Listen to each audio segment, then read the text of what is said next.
green. Are you an ultimate Eagles football fan? Well, you're in the right place.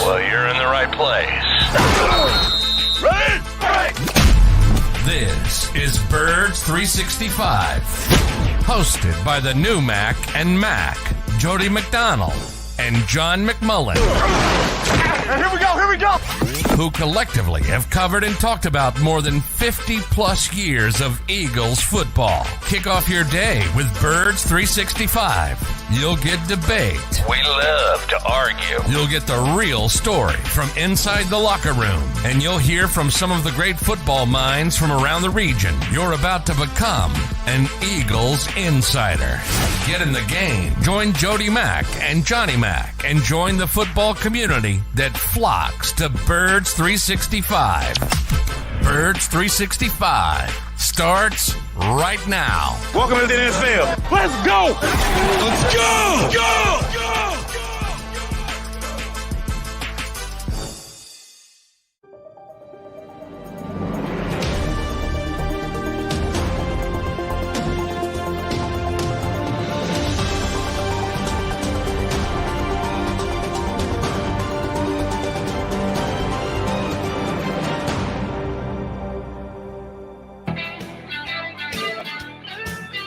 And it is a Football Monday after draft edition of Birds 365. Busy last couple of days for the Philadelphia Eagles, and we're here to break it all down for you. Johnny Mac, Jody Mac, the Mac and Mac guys here on Birds 365. You get some sleep last night, McMullen? No, man. I'm on empty, but everybody is this time of year. It's funny when you see the metamorphosis from Thursday night to Saturday. Nobody shaves in the entire building. It's kind of funny. But, you know, it's one of those times of years. And yeah, successful, I would say, 3 days for the Eagles. The Eagles put their work in, and you guys who cover it put your work in. So, yes, that's why I asked you about last night. I thought maybe, just maybe, you got to bed at a decent hour so you can breathe a little bit easier after putting in all that work. And the Eagles surely put in a ton of work. When we were last on Friday morning, it was after round one, where the Eagles got two Georgia Bulldogs, two potential star players, two values. Not only did they get talent, but they got value where they got them in the round. So we were singing the praises of Howie Roseman. Well, the hits just kept on coming in both day 2 and day 3, including a trade with yours truly proposed here on Birds 365 on Friday morning. A whole bunch of other people put 2 and 2 together and came up with the possibility before the Eagles actually pulled the trigger on it. But I thought DeAndre Swift could be had, and he was. Who, of course, is a graduate of the University of Georgia, or, well, no, I don't know. I shouldn't say. I don't know if he graduated or not, but attended classes down at the University of Georgia, which makes him a Bulldog. So drafting, trading, we'll get to the undrafted free agent that the Eagles signed just after. Was there a box that Howie Roseman did not check this weekend, John McMullen? All-ball linebacker. That's about it. Yeah, what the hell? Maybe they just refuse to acknowledge. Are they going to play with no linebackers this year? Is it going to be Nakobe Dean out there for every single snap and five up, 5 back, and one guy in the middle, and his name's Nakobe Dean? Yeah, I mean, by the way, yeah, Nakobe will be near 100% if he stays healthy for the snaps. But yeah, I hadn't even thought of that. Yeah, imagine if he sprains an ankle, how bad it gets at that point. But yeah, I mean, that's probably it. You could argue receiver. I'm a little surprised they didn't add something at receiver. But they signed Olamide Zaccheaus and by the way, 2 St. Joe's Preps guys now with Olamide and DeAndre Swift. So, you know, it's like Georgia and St. Joe's Prep for the Eagles. But, yeah, I mean, it's tough to complain. I said I was doing a lot of hits after the draft with Zander and after the picks during the entire weekend. And thanks for everybody for tuning in. We did tremendous numbers. But I'm at the point where how long I've sung the praises of Howie Roseman. Jody, you of all people know. And at the beginning, that wasn't very popular. Now it's to the point he never makes a mistake. And I want to look for mistakes. And I'm like looking for mistakes. And I admit I can't find them. And I saw Peter Schrager go on the NFL Network and say some people around, other GMs around the NFL are getting kind of pissed off about how much praise he's getting. And I said to myself, well, don't make it so stinking easy for him. Right. That would be my estimation. For these useful idiots, he kind of takes advantage of. And first and foremost, another young general manager. Now, third year, he should be getting his feet under him. Is Brad Holmes out in Detroit? And by the way, I think Detroit's heading in the right direction. I think they're going to win that division on paper.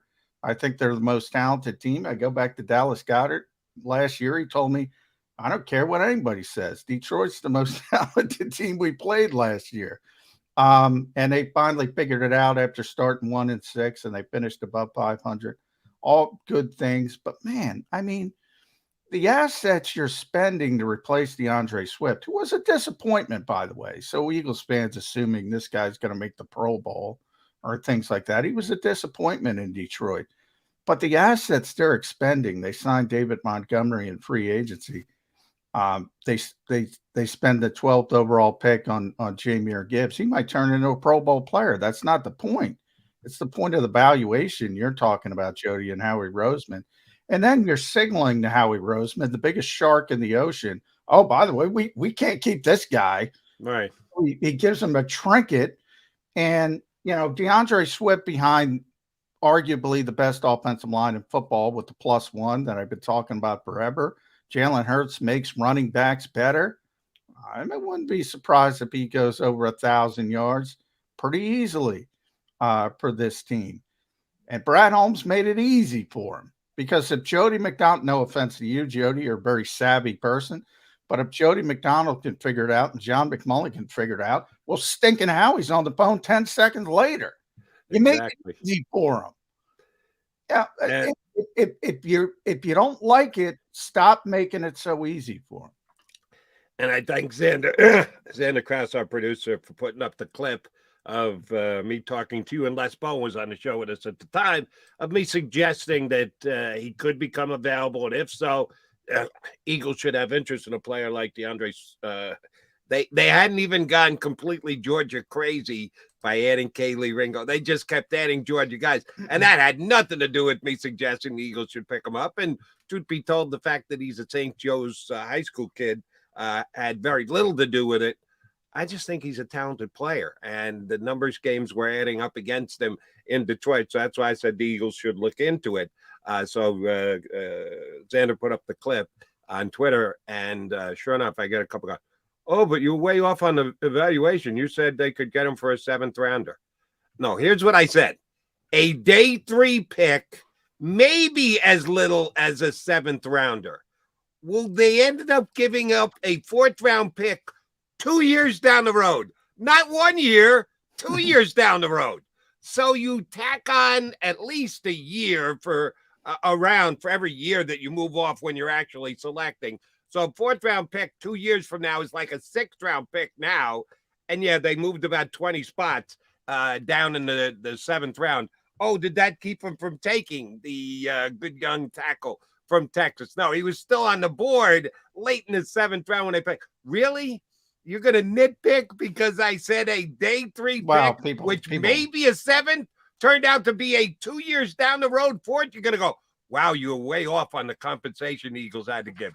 Are you kidding me? Really? Yeah, I don't even know who the guy was. But he was masterful this weekend. Not only in setting up his draft board, getting value, getting Georgia players, and I do want to bring that up with you at some point.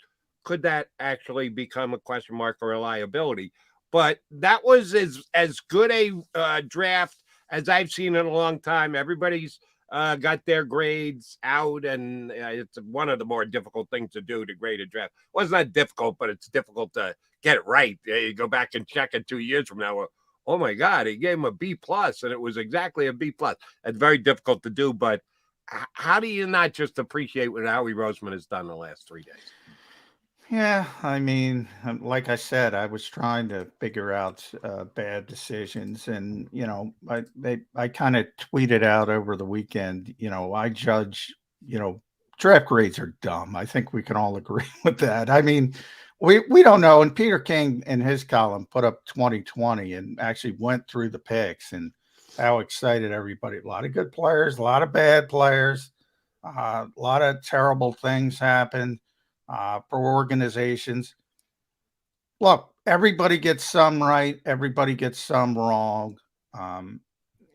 Evaluations are evaluations, and I'm not saying that's the most important part of all, but if you stack good decisions, those are the good teams, and you make and decisions make sense. Those are the good teams. When decisions don't make sense, and I go back to Detroit. They might have picked 2 Pro Bowl players, Jody. They might have picked 2 Pro Bowl players. I have no idea. The decisions don't make sense. So what that tells me is they're going to make more bad decisions moving forward. And if you make bad decisions, you're gonna have more bad outcomes than good outcomes. With the Eagles, and we've seen it play out over the years. If you make good decisions, they don't all work out. Doesn't guarantee a good outcome. But if you make good decisions, you got more opportunities for good outcomes. So that's kind of what I judge. And I said, shh, don't tell editors because they all want grades. And nobody knows. Nobody knows. So that's what I grade. I grade decisions. I don't grade players because, nobody. I encourage everybody to look at Peter's column for 2 reasons. He was sort of embedded with Las Vegas, but he also went back to the 2020 draft, which is not that far ago. And you could see all the players that already are sort of busts. So, everybody thinks they got a great player. Some are going to be right. Some are going to be wrong. And it starts with Jalen Carter for the Eagles. And obviously, in that same column, Peter said he wouldn't do it. And there's a lot of conservative people who wouldn't do it.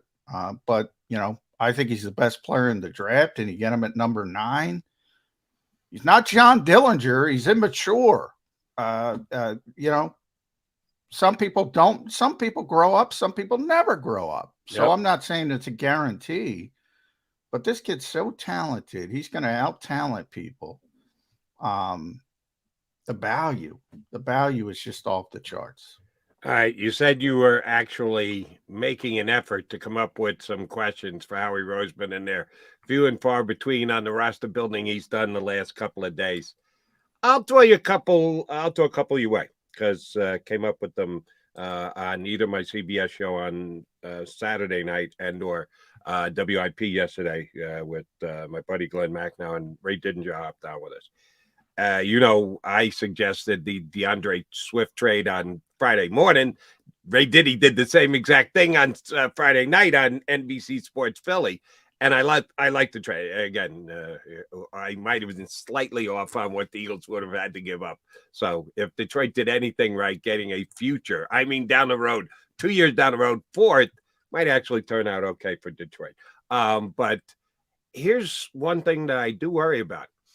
They get DeAndre Swift. They've already got 4 backs, including Kennedy Brooks, the Oklahoma kid who's looking more and more like a practice squad guy at best again this year. That's 6 running backs. They got how many inside linebackers on this roster? They got 6 running backs, but they've got 2 inside linebackers.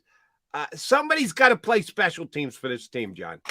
And I don't know if any of those running backs, and I'm talking about coverage teams. Boston Scott can return kicks. He might even be their kickoff or punt return guy, number 1 guy again this year. Hopefully they can find someone who's even better at it than Boston Scott. But somebody's got to go down and cover kicks and punts. We're all flashing back to the bad punt in the Super Bowl that set the Kansas City Chiefs up at the doorstep and was a contributing factor to the Eagles not winning the championship this year. Special teams was not a strength for the Eagles, although you wouldn't know that by Michael Clay's contract extension. Who's going to be covering for the Eagles this year on special teams on both punts and kicks? Because it doesn't look like they've got a roster full. The draft picks they took this week. Is Kelee Ringo going to be a special teams ace? That's one area where he better be. Exactly. That's one area where I think they've left themselves a little short as of right now. Is that a fair critique?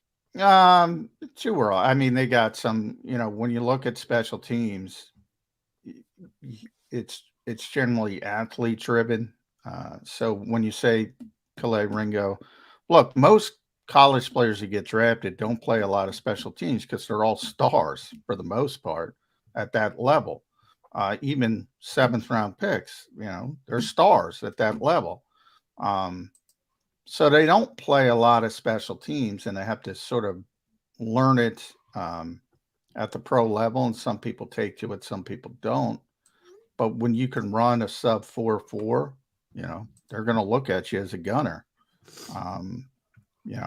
They signed an undrafted kid from Michigan State, who's a linebacker, Ben Van Sumeren, who's got this outrageous athletic profile for his size, but he's got no instincts. That's he can't play linebacker, but maybe you can play special teams. You just run down and you do some things. Maybe he has a feel for it. They already have Zach McPherson, Andre Sachary, people who can play it. Christian Ellis, who was tremendous at it. He was good when they jumped, when they finally put him on the field. So they have a group. I mean, they have to get better. No question about that. But, you're right about, 4th running backs, 5th receivers. When everybody wants to put together these fantasy football teams, if you're the 4th running back, you got to help on special teams. Yes. It might be Boston Scott's way of kickoff returns, or it might be a coverage guy or what have you. Same thing as a 5th receiver. You got to help on special teams. So it does no good to build up an all-star team of a 5th receiver who can't play special teams. Doesn't work. No. So yeah, I mean, it's one of those things that sort of is always pushed to the background, and I always go back to when Dave Phipp was here. The Eagles always kept 1 or 2 players that were special team centric. They've gotten away from that a little bit. Maybe they got to get back to it. And that's why I bring up that kid from Michigan State, but Kelee Ringo, I mean, look, you're sub 4.4. You got to play special teams, and you got to learn it, and you got to take to it. And if somebody that talented takes to it, they're going to be good at special teams. They're going to be good at it. But a lot of guys don't like it, to be honest. Right. You got to accept the responsibility. And for a guy like Ringo, who might not be starting or getting a whole heck of a lot of snaps, I'd rather be active playing special teams than not active. But you're higher on the depth chart than somebody else is. When you're a rookie, you just want to get out there on the field and be able to make a play and open some coaches' eyes. He's John McMullen. I'm Jody McDonald. You got Mac and Mac Birds 365 after a very successful draft weekend for the Philadelphia Eagles. We got 2 good guests joining us today to talk about where the Birds sit after this good weekend. The first one up is our guy, Hunter Brody. We haven't had Hunter on in about a month. From the best show ever on NBC Sports Philadelphia. Hunter Brody jumps aboard next here on Birds 365. Do you stream on a Roku, Fire Stick, Google TV, or Apple TV? Now you can watch 6ABC 24/7 with the 6ABC Philadelphia streaming app. And the big story on Action News? Search 6ABC Philadelphia and start streaming today. Go to get your game on. Go for the beers. Go for the cheers. Go for the hit and the hits. Go for the stakes and the stakes. Go to get your parlay on. Go to get your party on. Go for the scene. Go for the screens. Go for the gallery. Go for the win. Go to Ocean. Visit theoceanac.com to plan your visit. The greatest fans on earth. It's a bold statement, but would you expect anything less from Philadelphia? 58 years of heartache creates a toughness, a grit, a resolve not found in most. Sure, our prayers were answered, but now that we've had a taste, we're looking for more. Pondley Hockey, official partner of the Philadelphia Eagles.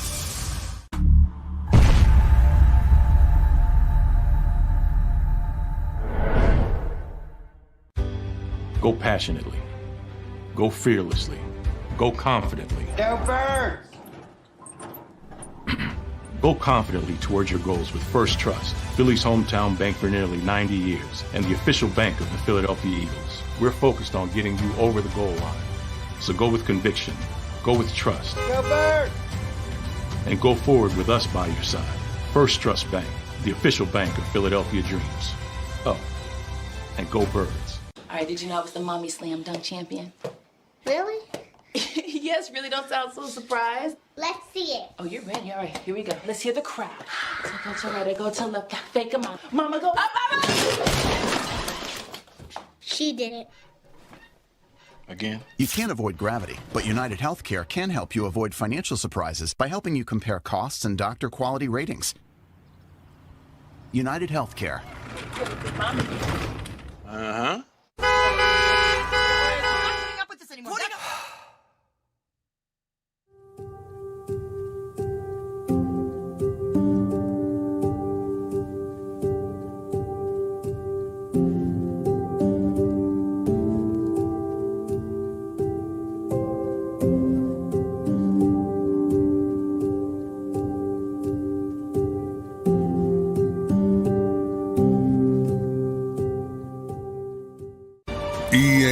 EAGLES, Eagles.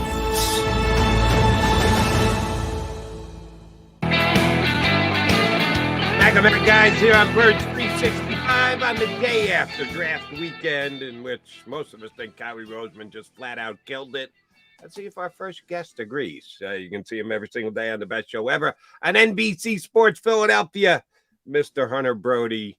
How would you describe Howie's? They got Weekend at Bernie's. How was Weekend at Howie's, Hunter Brody?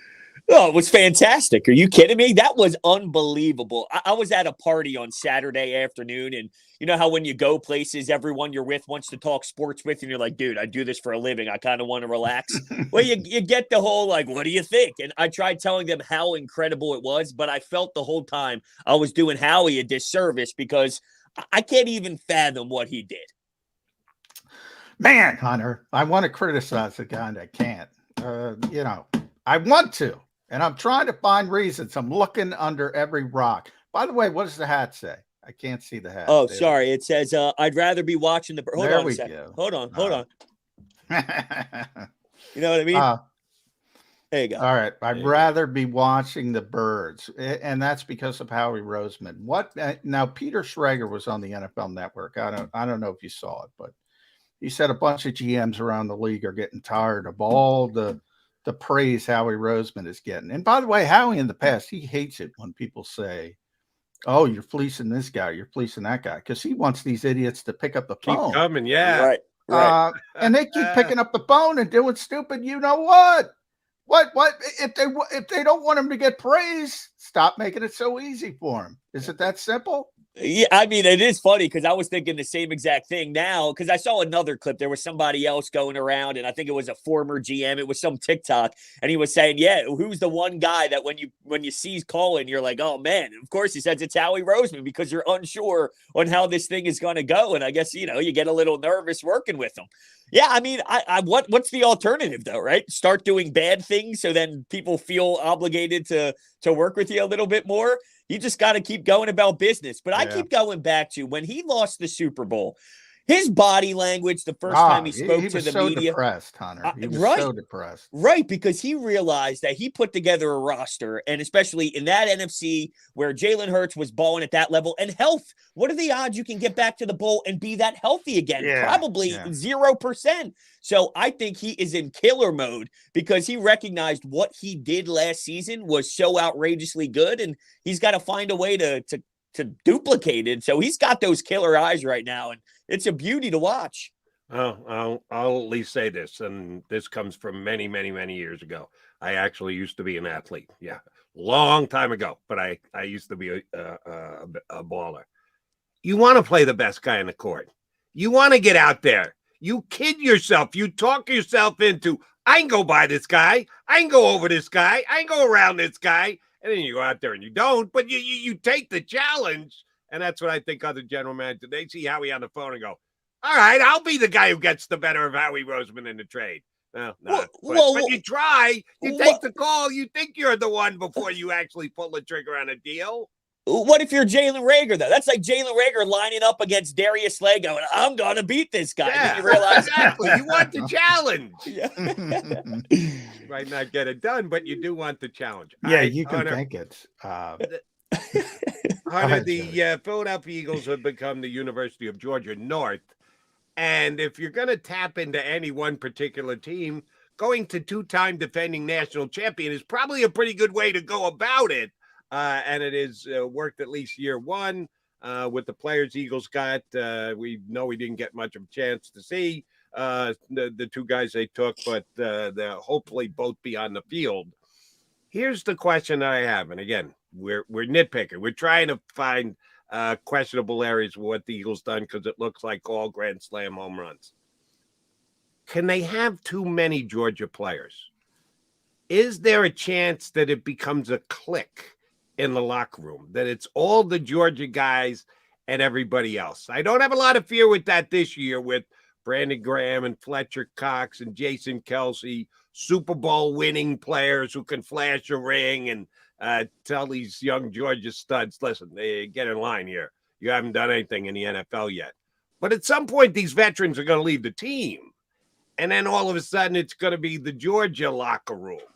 And I think there's some of them that are tremendously work hard ethic young men. And then you have a couple of guys that have to prove themselves in the league.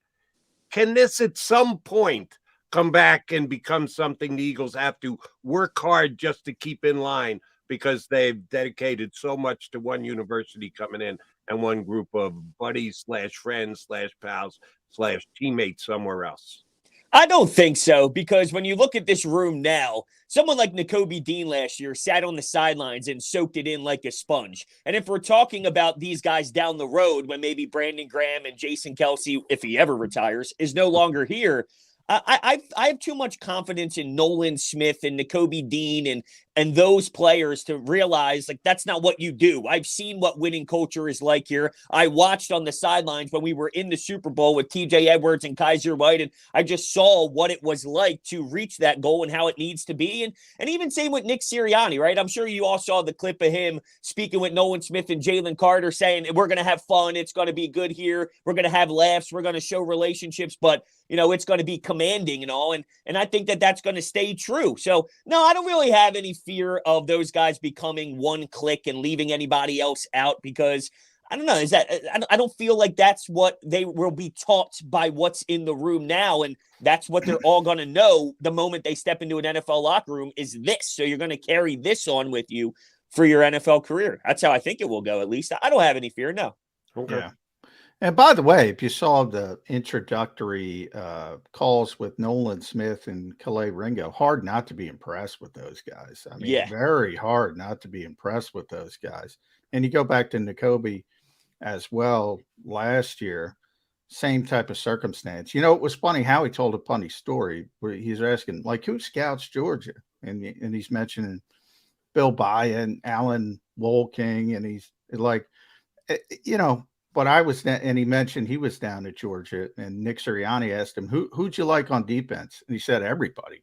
It's like, those guys are good scouts, but not because of Georgia. Like, how do you not see these players? They're all good. And now I want to go back to Carter, because obviously he's the most controversial because of the off the field issues. But again, I brought up at the beginning of the show, Hunter, he's not John Dillinger. He's an immature kid. He's not robbing banks. He's not doing all this horrible stuff. Peter King wrote in his column, I wouldn't do it. I wouldn't do it. So I did think there's a lot of GMs that can't do it. They can't draft Jalen Carter because if it goes wrong, they're going to lose their job. Howie is like, man, if it doesn't work, it doesn't work. I'm going to be here. He does have that luxury. So if I look behind the curtain, I say one thing that Howie has a big advantage, that's Jeffrey Lurie. Is that fair to say? Yeah, I think it's absolutely fair to say. And another thing, too, is, we all got upset as a fan base. Not that the fan base takes is the end-all be-all here, but when you miss on a Jalen Reagor and a J.J. Arcega-Whiteside, someone who plays in a Pac-12 or whatever the case is, it's easy to criticize the GM.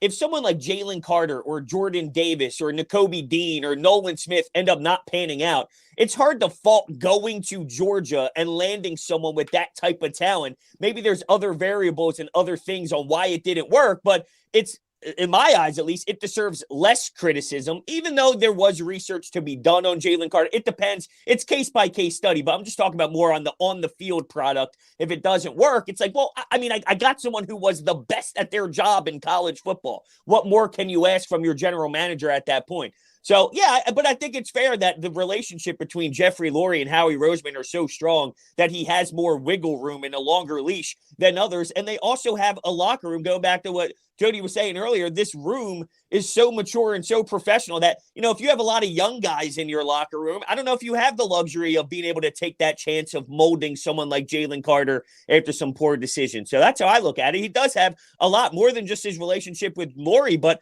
what he's built over the years in that room helps him out too. So he's got a lot going for him with the pick of Carter, but that was my first choice. What I wanted was go up around 7, 8, 9, go get your DT to replenish what Javon Hargrave was. The best of your ability, of course. And the Eagles got it done at 9 without having to give up a whole hell of a lot. It was just to secure the pick. They probably could have got him at 10, but Howie didn't want to risk it, and I got no problems what he gave up to get there to get Carter. And John, I got basically a man crush on Peter King. He's the best football writer in the country. Only guy I read before I read McMullen. That's right. Peter, would you say? Was he suggesting that the young man should never play in the National Football League, never get a chance? No one could draft him. You got to draw a line somewhere. Here's where I would take him. The value is just too great. You can't bypass it. Here's where I wouldn't. So maybe more than 9 for Peter. I know. Just please let me know where that line is. Where you go, I can't pass on him now. Even though I know he's got issues, even though I know he might have problems, he's just too good a player. I got no problems with the Eagles at 9. I have no problem at all. Now, and I encourage both you guys to go read it and see your spin. Here's my spin, and I'll get your thoughts, Hunter, first, is that, nobody's more plugged in than Peter. He talks to, if not every general manager, the vast majority of general managers. Mm-hmm. It's kind of what I was just talking about. So he's dealing with a bunch of cautious guys, scared of their freaking shadow. I can't take that chance. And he was very conservative, very cautious. How do you take that chance? And he gave Howie credit for his testicular fortitude. He used a different phrase, but I'll use that. I'm paraphrasing. And that's why I brought up the point to you, Hunter, about Jeffrey Lurie giving him the longer leash, which I think he does. So Peter's seeing the eyes through all the general managers, and most of them are like, oh my God, I don't know if I could take that chance. That's how I took it. Very conservative. Exactly. Yeah, and I guess I feel when I'm looking at a GM, we could look at the Sixers, right? Like Daryl Morey is an example of someone who is going to put everything on the table and say, I'm doing everything to go win a championship. There's a lot of GMs out there that are more looking at their job instead of saying, I'm going to do everything I can to go win. And then that scares them to make certain moves. And I guess it all depends on, who you are as a person. But as a GM, I would think if I was in that chair, it's all about doing everything in my power and going all in compared to just making some moves and being conservative to make sure I don't get canned. But not everybody feels that way, of course. All right. The Eagles did what they did at 9, taking Jalen Carter. Some people, yours truly included, thought there was a good chance we're going to take Paris Johnson if they had stayed at 10. Johnson was off the board before that, so they would never had a chance at Paris Johnson. But they did take an offensive lineman. They did take one in the 3rd round, which is a little bit later. Thank you to the Arizona Cardinals for giving the Eagles that high 3rd round pick for tampering with Jonathan Gannon. Tyler Steen, Alabama. How dare they draft someone not from Georgia in the SEC? There could be some infighting in that locker room. Do you think Steen has the chance to compete for the right guard spot right off the bat this year coming into camp?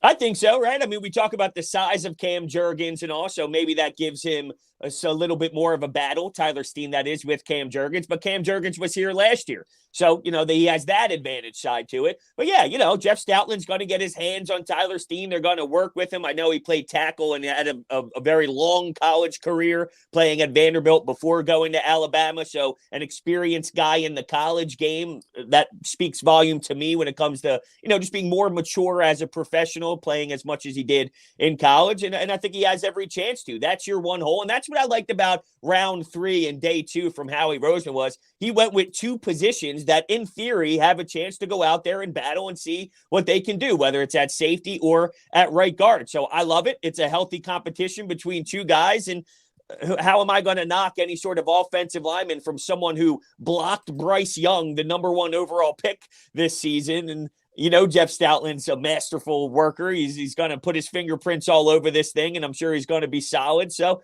I'm a big fan of what they did there in day 2, and I'm excited to see those 2 competitions. Yeah, another thing, what impressed me most about day 2 with the Eagles is, we're all thinking, all right, they need, potentially, as you mentioned, a right guard to replace Isaac Seumalo. Cam Jurgens a little undersized. He at least wants some competition. And we're all thinking about guys. Tyler Steen had never played a minute of guard in his entire college career. So, a lot of people didn't look at him. But the Eagles projected him. They saw him at the Senior Bowl. They're one of the teams, hey, let's see if this guy can play right guard. They moved him inside. And all the scouts got to see him. And they projected it. Same thing with Sidney Brown. Eagles want a post safety. He was a box safety in college. So I looked at it and said, well, he was a box safety. I didn't even consider Sidney Brown. But no, at the Senior Bowl, they made him play, 2 high, single high, see if he could do it. They projected him. They said, no, he can do it. He's an athlete. Just because he didn't do it in college doesn't mean he can't do it. I like that. I like that outside the box thinking. So a lot of people crossed these players off and said, well, they don't need that. They don't need a box safety. They think he can play post safety. And if there's one draft pick besides Jalen Carter, who I'm going to tell you is going to start for this team next year, it's Sidney Brown. It's tough not to be impressed by this organization. And I try every single day, Hunter. It's tough. All right, well, then I'll try. I'll second guess. A couple of snaps at the Senior Bowl is not a lot to make a projection on. And doing it in practice. Well, you're not just doing it in the Senior Bowl, but it just gives you an example. Like they think these players have this skill set. Well, it's an educated guess, but that's all that it is, a guess. Well, of course. That's, half of it. It may not work, but I mean, when people are projecting players to the Eagles, they're like, oh, let's cross off and I'm in this category. I'm not the only. Let's cross off the box safety. I don't want a box safety. Well, maybe the box safety played box safety because he's really good. They played him, college football has all these hero positions, rover positions, and they just put their best player and they throw them all over the place and say, go make plays. And you can project him at a different position to do different things at the pro level. I don't think everybody does that. I think it's another example of what the Eagles do well. Right. And I'll add to that. What if a big part of this is we have Reed Blankenship, we have Edmonds. And I like Edmonds. I mean, you played for Mike Tomlin for a handful of years. Now you could talk about, well, how come he had the 1-year contracts towards the end if he was that great of a player? Okay, look, it is what it is. But I think if you're playing for Mike Tomlin that long, there's something to your game. If you're looking at what's on your roster now at that position, I know they made Evans is another signing they made, and also we have a shot here to go grab someone because of what's on our roster now. I'm sure that played a role in it too. All right, Hunter, I want to get your take on the quarterback that the Eagles took. And, man, that came out of left field. I thought after Dorian Thompson-Robinson came off the board, I said, well, they're not taking a development quarterback this year. And shame on me because I didn't go far enough in the Eagles think outside the box. Tanner McKee from Stanford was a quarterback who I really liked before the year started. I told this story over the weekend. I had my producer reach out to 4 quarterbacks, to universities where 4 quarterbacks played back in July to get them on my show before the college football season started. C.J. Stroud, Ohio State, said he's too busy, can't squeeze him in, but couldn't get him. Alabama completely blew us off. Never even returned our queries to see if we could get. We're Alabama. We're Alabama. Who's this McDonald guy? Didn't even get a return call or email. We tried to get Jay Kaner on from Fresno State because I loved the kid from the year before. And they made an effort. We just could never get a time to match up and get the kid on the air. And Stanford got back to us, and I got Tanner McKee on my show. I really like the guy coming into the year. He's got a legit NFL arm. They were a bad football team this year. He got crushed. Their offensive line was one of the worst in the Pac-12. He didn't put up great stats, but he's still. I watched tape on the kid, and I think he's a player. But he's basically the exact opposite of Jalen Hurts. He's a stay in the pocket, stay at home, just throw the football type guy, which Jalen Hurts, of course, is not. Eagles' offense is based on Jalen's talents and skill sets. Were you surprised the Eagles took a pure pocket passer as their developmental quarterback in the draft? Yes, absolutely. It was a bit of a head scratcher for me, but after everything you do, you're allowed to have one of these without much question because everything else was so solid and so magnificent. But yeah, I mean, you would think because of the move to get Marcus Mariota, there's this vision on if we are going to have to use someone else for whatever reason in a game, we want it to be a certain style so it could be a plug and play situation with their offense. And then here comes this big dude who's just got a cannon of an arm. It's just one big project is all it comes down to for me is this is okay. We have the Philadelphia Eagles and our mindset is to go win a Super Bowl. And then off to the side is our Stanford quarterback that we're going to have fun with just to toy around and see what we can do. That's basically how I see it. I feel it's its own little identity. It's its own side project. You're a construction guy. You got your main job, but then you flip houses to the side. This is the Eagles flipping houses to the side, probably a little side gig on a Saturday morning. I'll tell you, it didn't surprise me at all, guys, because, Phillip Rivers, Nick Sirianni loves Phillip Rivers. I mean, can't get enough of Phillip Rivers. Brings him up every, it just has so much respect for him. He's more comfortable with a quarterback like Tanner McKee than he is. He had to learn to use a quarterback like Jalen Hurts. He's always said, I don't need my backup quarterback to have the same sort of skill set as the starting quarterback. Now, it just happened to work out that way with Marcus Mariota. Now, but their like of Marcus as a backup has more to do with the experience than the fact that he plays the same way. Because if you play the same way as Jalen Hurts, but you play it crappily, it doesn't really matter. So, and even when you go back to Gardner Minshew when he had to play, the Eagles coaching staff got a little juice those weeks because they're like, all right, we got to do some different things. It kind of gave him a little burst of energy. I don't think he has any problem. In fact, he's more comfortable with the traditional 11 personnel, get the football out, do all that kind of Phillip Rivers crap. He had to learn how to use Jalen Hurts, and to their credit, they've done a brilliant job. But I think he's very comfortable toggling back and forth. Now, I don't know if Tanner McKee's going to be anything, but I think they're very, very comfortable. But just remember last year, Carson Strong was that guy that they brought in as an undrafted free agent. How's he doing? He was a pocket quarterback. Well, he was hurt too. I mean, and Carson, he had a bad shoulder. He had this reputation of having this big arm, and it wasn't there.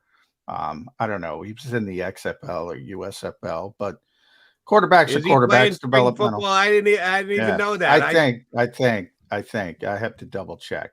But before, last one for me, Broads, and at Broads81, the best show ever, 97.5, NBC Sports Philadelphia. Running back, baby, we got to talk about it. All these knucklehead Bijan people. Where are they? Where are they? Where were they? Now, everyone said to me, Broads, McMullen hates Bijan Robinson. No matter how many times I said, well, he's one of the few really blue chip prospects in the draft. Great player.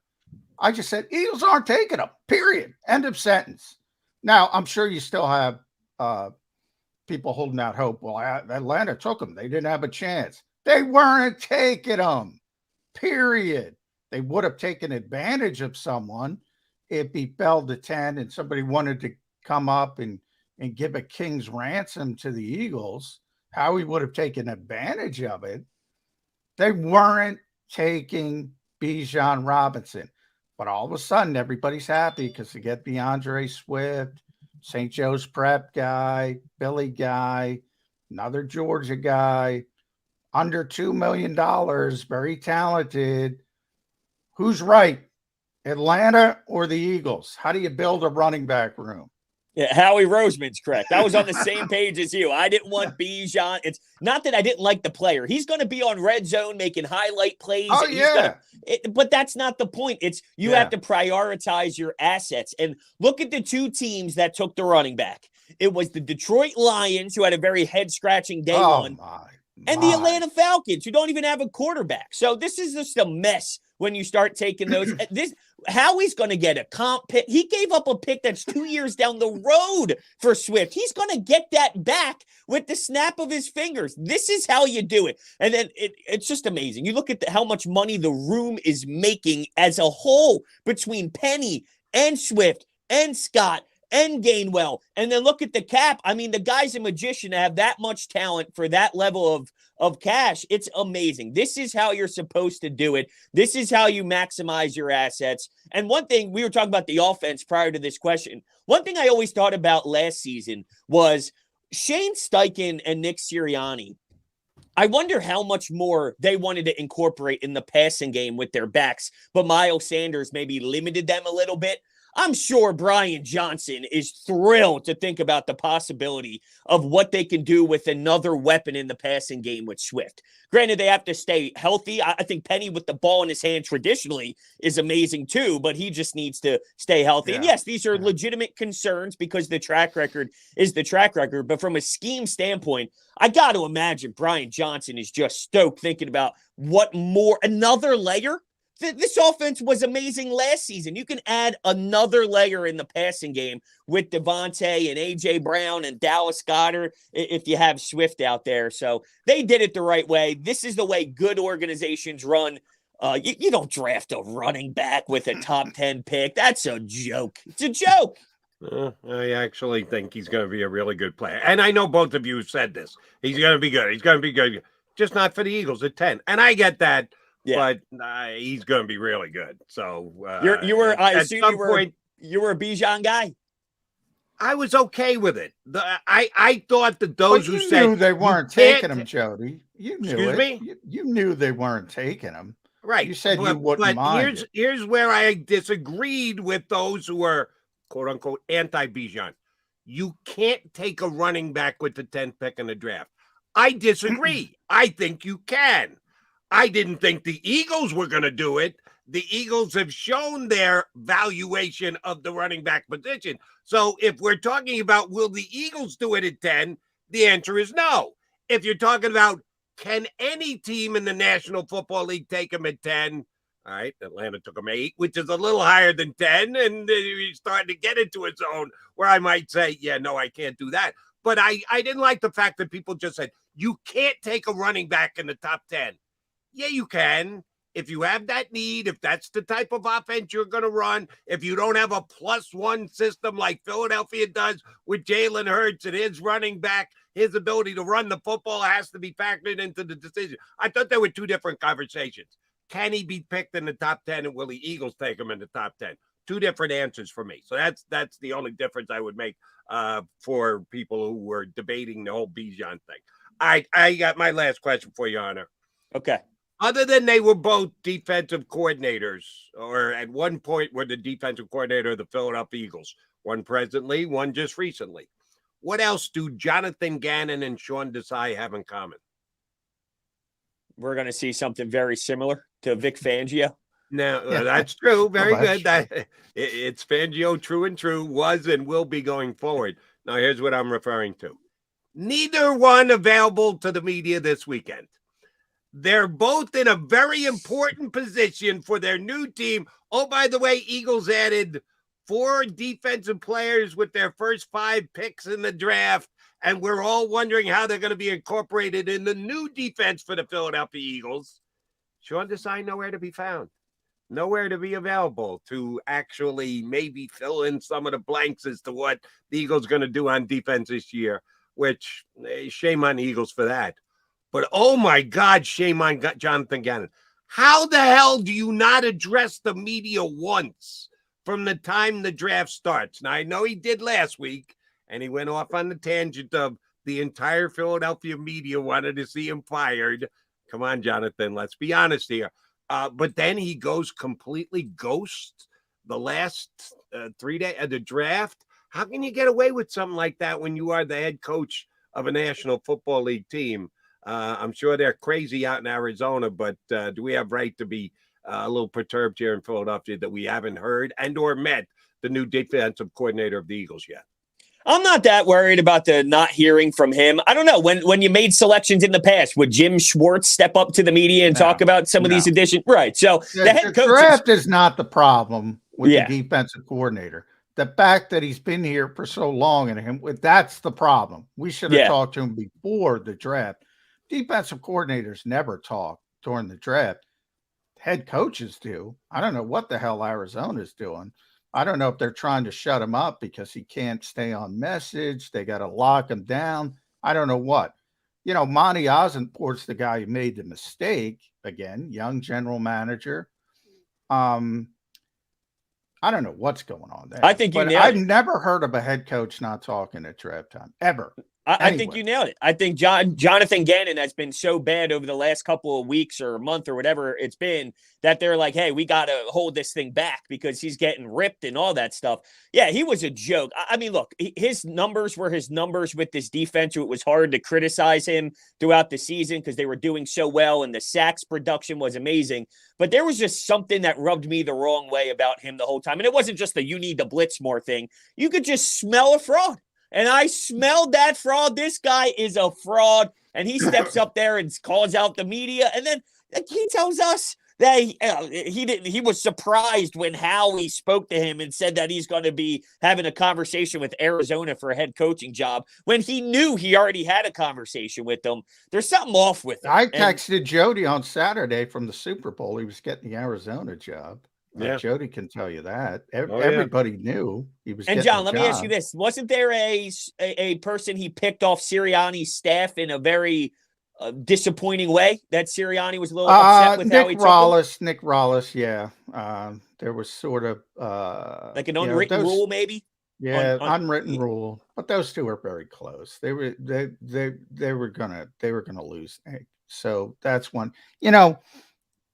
Look, everybody knows I like Jonathan Gannon. Here's the thing with Jonathan Gannon. He's very ambitious, very ambitious. He's a climber. He was always, the moment he stepped in the door, he was looking for the next step. And Howie knew it. He said it numerous times. We're renting the guy. Renting the guy. Oh, on record.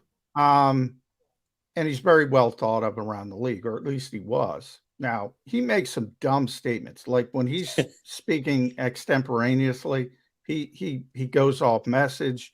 You can go back here when he said, remember when he said Howie was involved in game planning? Remember that? Yeah. That's just a bad mistake. When he talks off the cuff, he makes too many mistakes. He's got to lock that stuff down. But I will say this. Look, the NFL's rules are stupid, right? If Monty Ossenport didn't get the job when he got the job as the GM, he would have talked to Gannon earlier, and he would have been able to talk to him after the NFC Championship game. but you can't have first interviews after the NFC Championship game. It's sort of a stupid rule. This assumption that everybody needs a scapegoat, and Jonathan, I even heard from somebody who I respect a lot saying, oh, that's why they brought Vic Fangio in, because Jonathan Gannon wasn't doing his job. Vic Fangio wasn't even helping the defense, you morons. He was helping the offense. Look, this happens all the time in the NFL when guys get head coaching jobs. Happened with Kevin O'Connell with the Rams as an offensive coordinator. He had the job. He knew he had the job. Players didn't make freaking plays. Players didn't make plays. If it makes everybody feel better to blame it on Jonathan Gannon, blame it on Jonathan Gannon. Nobody made a stinking play. Back in Super Bowl 52, Brandon Graham made a play. The defense was actually worse in 52 than 57, but they made that one play. They didn't make that one play. That's Jody, what it comes down. I saw you shaking your head. I'm on your side with this, but we're running out of time. You got two walk-in touchdowns. That's communication. That's partially on Gannon's play. I'm not giving him the pass in the Super Bowl that John is. I like the guy too. I like him better than you do. I've never once called him a fraud like you just did. But I will do that. Yeah, you called him a fraud. Here's my last question for you, Hunter, and thank you for staying a little extra. Sure. I've pointed out a couple of potential, not guaranteed, but potential questions that could arise from this weekend and the like. And I see on the stream, I've been called both senile and Negadelphia because I play devil's advocate and just what. Who's going to play special teams if they've got 5 running backs? How dare you suggest anything not be perfect about this team? Well, I'm playing devil's advocate, all right? I'm trying to get a little balance to the show. We could sit here for 2 hours ago. Howie Roseman is the greatest general manager in the history of the National Football League. It get pretty friggin' boring pretty fast. By the way, I got shat on when I said Howie was the best GM in football 3 years ago. Things change over time, and people flip-flop. Who on your show today will play the devil's advocate role that will actually dare to point out that while overall it's going to be 4 for 4 because it's 3 for 3 right here, right now. Yes, the Eagles did great. The Eagles had a great weekend. The Eagles are the favorite to go back to the Super Bowl again. Do we need to preface it with that every single segment? Okay, maybe we do. But they're not going 20-0 next year, okay? If they do, oh my God, will I take crap for this? I'm going to go out on a record, on a level right now and tell you, the Eagles will not go 20-0. So they're going to lose a game. So yes, I'm Mr. Negadelphia again.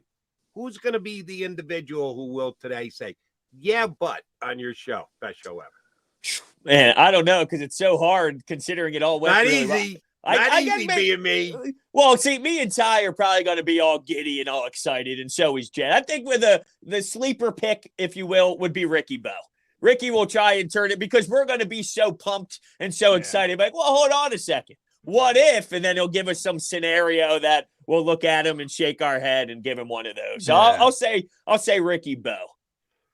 If the Phillies had swept the Astros, it definitely would have been Ricky. Yeah, he's going to walk in and go, wait a second. Not Eagles. Yeah, he's going to walk in and go, we're not talking about the Astro series today?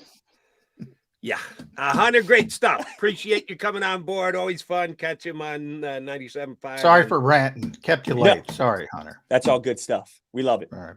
Always good getting you on, Hunter. Thanks, bud. Hunter Brody, best show ever on NBC Sports Philly and 97.5, The Fanatic. All right, Johnny Mac, Jody Mac coming back. We'll continue to talk about the last 3 days of Eagledom, and that's D-O-M, not D-U-M-B. I'm not taking a shot at the Philadelphia Eagles. No, we're here to give them props for what they've done the last couple of days. Jeff Mosher from InsideTheBirds.com is going to join us coming up in about 20 minutes from now. So keep it here on Birds 365.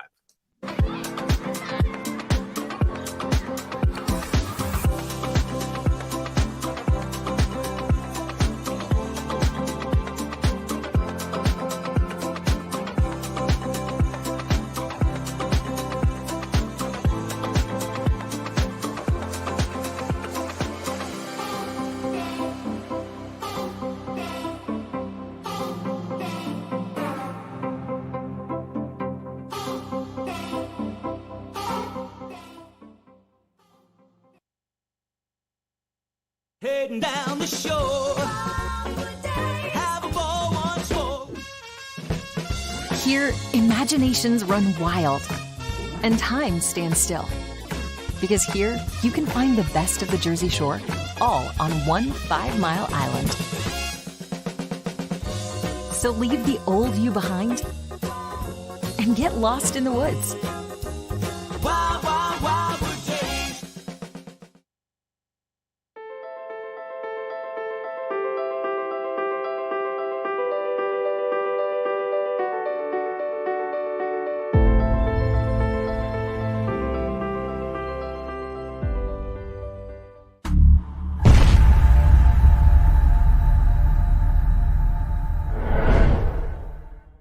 Score and save in southeastern PA and Delaware with Colony Pools this football season, and let the experts close your pool with a custom Merlin safety cover in green for the birds. And if you join our Winter Watch team, we'll give you another 20% off, and Colony Pools will handle it all. Keep your tiles on your pool, not in your pool.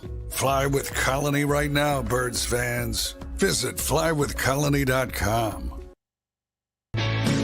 Hi everybody, my name's Jason Lombardi. I'm an inspector at DryTech. At DryTech we offer 3 major services, the first one being basement waterproofing, the second service we offer is foundation and structural repairs, and then the third service that we offer is mold remediation. If you feel you are having a waterproofing issue, give DryTech a call or check us out online.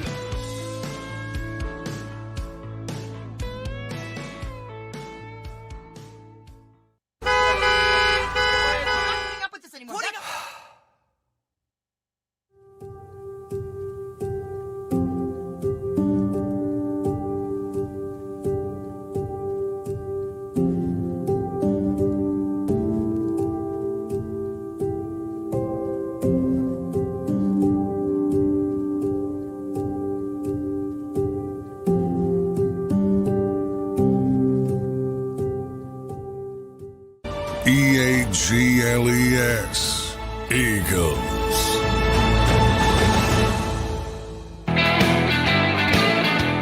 You got John McMullen and Jody McDonald, the Mac guys here for Birds 365, hour number 2 on the Monday after draft weekend, where the Eagles got a lot of talent to add to their roster. Great job done by Howie Roseman, but I would not say perfect job done by Howie Roseman. And for one of how dare you, Jody? Perfect. Paul Mancini, be careful, my friend, because if you question the Eagles in any way, shape, or form, you're going to get your wrist slapped, as I have on the stream a little bit here today.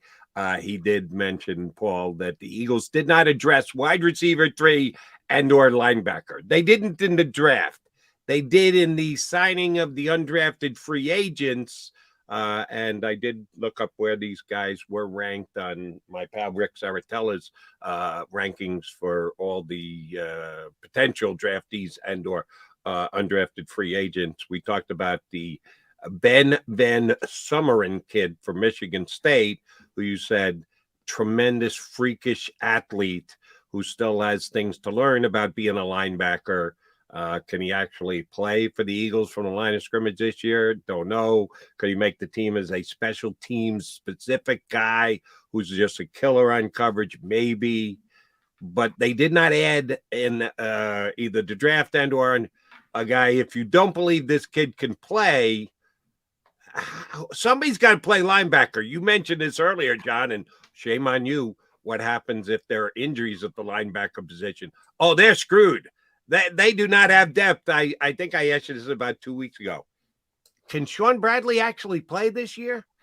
He might have to. I mean, right now, if you look at, the backup to Nakobe Dean would probably be Christian Ellis, and the backup to Nicholas Morrow would be Sean Bradley, the top backup. So, who knows? Maybe Davion Taylor can get back in the mix as well. But right now, if you're doing a depth chart, Christian Ellis and Sean Bradley are your top backups, and they're sprained ankle away from getting on the field. Hunter mentioned, and by the way, Howie Roseman mentioned the health of this team last year. Probably not going to be able to duplicate that. Just law of averages. Linebacker was one of those positions. TJ and Kaiser were healthy the entire season. They played over 2,000, I think it was 2,100 snaps between the two of them. Nakobe Dean, I think the number was 35, 36, somewhere in that. And he made plays during those 35 or 36 snaps. He did. He had that one game where he played a little bit at the end. It was a blowout. It didn't mean, but he was very instinctual. And I talked to him after that game, and he thought he wasn't. I said, that's a good sign, because he was just beelining to the football. No false steps, no anything. That's what I look for at linebackers. The minute you take a false step, doesn't matter how athletic you are. And he was just making really good decisions. So I have a lot of optimism when it comes to Nakobe Dean. Christian Ellis got a few snaps here and there late in the season when they were blowing teams out. Those guys were on the field all the time for 20 games. TJ Edwards, Kaiser White. Same thing with the outside corners for the most part. Slay got banged up a little bit in game a couple times. Bradbury was healthy the whole season. They both played all 20 games. The vast majority of snaps. Now, but they've added significant depth at corner. So, they look really good at corner. Safety and linebacker. Safety they added, and I think a projected starter. And we'll see, obviously Sidney Brown's got to come in and have a good camp, but he's got a chance. At least they've added. Linebacker, done nothing. I expect him to add something along the way. Look at post-June 1st cuts, maybe a trade in training camp. Last year was CJ. They got to add something, I would think, at linebacker. They really, we've done so much debating about Bijan and the running backs, but they did go out and get DeAndre Swift, and they upgraded the running back room. And I thought Howie Roseman made a steal of a deal by picking Detroit's pocket. They just don't care about linebacker. They really don't care about linebacker. And again, we just brought this up last segment. Sean, can we actually find out if he is a resident of the Delaware Valley? We don't know that for sure yet, because he's never been formally introduced. No, the Eagles, have basically used this because, we're so evil. The Philadelphia media would call for people's jobs, and some people do, but it's usually not the beat reporters. Some people on talk radio do. You've been on talk radio for years. It's a different medium. And that's where Jonathan Gannon got in trouble. He's conflating the two. Nobody asked him nobody told him he should be fired at a press conference. Anyway, but going past that, when the Eagles had the long season, obviously they're in the Super Bowl. They had the late hires because, they lost both coordinators. They were really late getting their staff together. So they used all this as excuses. Well, we're going to wait till we get the staff together. Then when they got the staff together, finally, they're like, oh, we're in draft mode. We'll wait till after the draft. It's bull, what, but ultimately they're taking advantage of the situation. He'll have to talk. He'll talk, at the beginning of OTAs, would be my assumption. Can't hide him forever, Eagles. I mean, same with Brian Johnson. Now, we've talked to Brian in the past. Right. Very little. That's the difference for me. At least people know who Brian Johnson is because he has been part of the staff. You see him practice.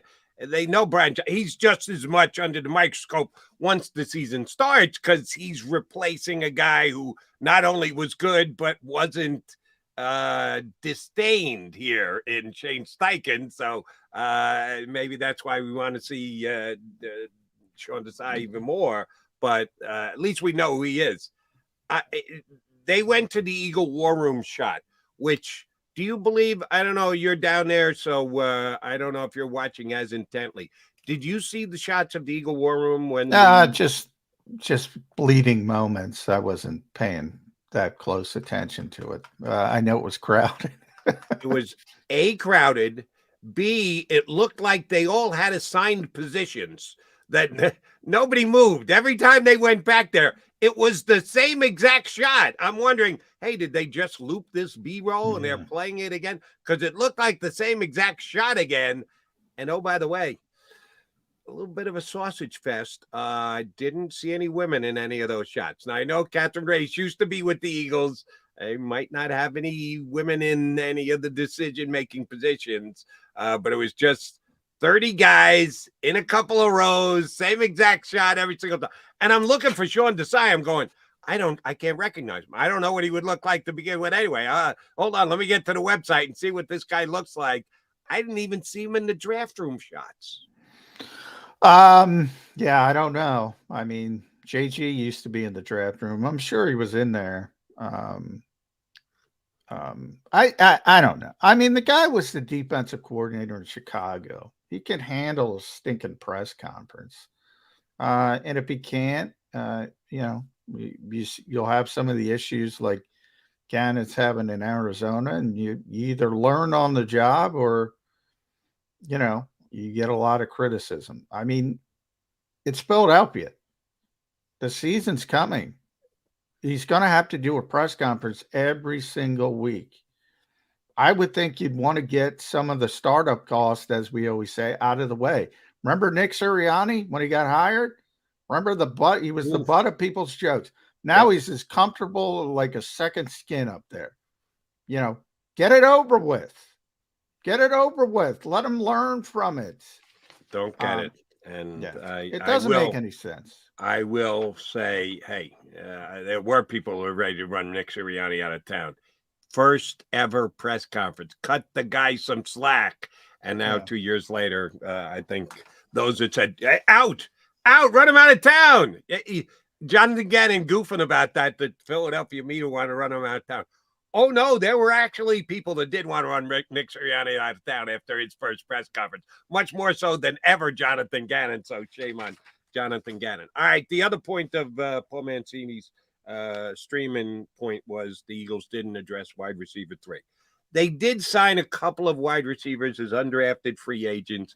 Is that really addressing wide receiver 3? I guess you could make that argument that Joseph Nagata from Clemson and Jaden Hazelwood from Arkansas could jump up and be that good and not only make the team, but get into wide receiver 3 territory. I looked up my guy Saratella's ranking. Nagata was his 31st wide receiver. 30 wide receivers in this draft who he had rated ahead of him. And Hazelwood was the 45th out of Arkansas wide receiver. Just because they don't have a lot of depth at that position either, John. And I would say my guy Greg Ward should be here again next year. But at some point, we got to move on from Greg Ward, right? And maybe one of these two young guys is it. You said you would not be surprised if the Eagles made another move at linebacker between now and the first game of the season via trade, via somebody getting cut during camps and the like. They got another wide receiver move in them? You never say never, but I think they're a little bit more comfortable at wide receiver because they did bring in Alameda, who's got, extensive playing time in Atlanta, is a natural slot receiver. So they have a little bit more cushion at receiver. But, yeah, they're always looking to be better. I think they do hope that's not blowing smoke up your what. They do hope that Quez Watkins has a little bit bounce back season. They're hopeful of that. They like him better than most of us like him as a player. And I think there's some hope that, he acknowledged he had a bad season. He'll rebound, recover, and get back going in the right direction. But, I mean, if somebody pries loose they're not – it's one of those things. We talked about all those draft-proof players or, whatever you want to call them. Zacchaeus was one of them, the last of them. it doesn't preclude you from doing anything. If you get somebody better, you get somebody better, and you can move on pretty quickly. But at least it's an insurance policy. They don't have that in all-ball linebacker. Nicholas Morrow's the guy they signed, but he's a starter. He's not an insurance plan. Yeah, he's not the safety net. He's the starting net. Yeah. So I think they're a little bit better off at receiver, not to mention the first two receivers are off the charts good. So you can kind of get by with just a guy as a third receiver. Right. But this is where what Howie said this weekend comes into play. Can we really stay as healthy as we did last year? And I'm looking at you, A.J. Brown, and I'm looking at you, Devonta Smith. Talk about taking all the snaps. Those guys were pretty damn healthy all year long. And I don't know if you can project that it's going to be that way again this year. Cross your fingers, hope it is. But if you look at trends over years, you just don't have 2-star wide receivers stay as healthy as the Eagles did 2 years running. That's why I think they still need to look at upgrade the wide receiver. They look, you can always upgrade depth, but at least you have 2-star players, and you can't you're right. You can't legislate injuries. You can't have superstars at every position up and down the roster. We talked about special teams. You need guys who can play special teams. If they, that's a position where if they find somebody, they'll make a move. But it's not nearly as glaring a need as off-ball linebacker. Because, again, you have A.J. Brown and Devonta Smith are your top two. Your top two linebackers are Nakobe Dean and Nicholas Morrow. Call me crazy. I'm more comfortable with A.J. and Devonta. I see the lens you're looking at that through, and yes, I'm in the same exact place. And you know how much I talked up Nakobe Dean from before the draft last year to the Eagles being on a clock in the second round, and you got to get Nakobe. It's got to be Nakobe Dean. And they pass and they take beef jerky. And then unbelievably for me, Nakobe Dean is sitting there until the third round, and the Eagles snack him up. So you know how big a fan I am of Nakobe Dean. Man, there's a lot of pressure on this kid. Having played a handful of snaps in his rookie season, he is not only a man, he is the man for the Philadelphia Eagles at linebacker after playing, 35, 40 snaps for the entire year? Yeah. He better. Man, there's some pressure on that young man coming into this season. Yeah. I think he's up for it. I have been singing his praises since he was the stud star that he was down there in Athens. But the Eagles are putting a lot on his plate coming into his second season this year. All right, Jody Mac coming back. We've still got plenty of time to rock and roll, and we will spend it with Jeff Mosher from InsideTheBirds.com. He jumps aboard next here on Birds 365. Weather forecasting is a team game. We rely on each other every day, updating the models and passing along new critical information. We have a team of 5 experienced meteorologists and a specialized weather producer, Paul. Say hi, Paul. Sometimes what I see in the model, Cecily could see something different. That's when we come together as a team to make our most accurate prediction. And all of this backed by more than 100 AccuWeather scientists. It's a team game. And we have the best team in town.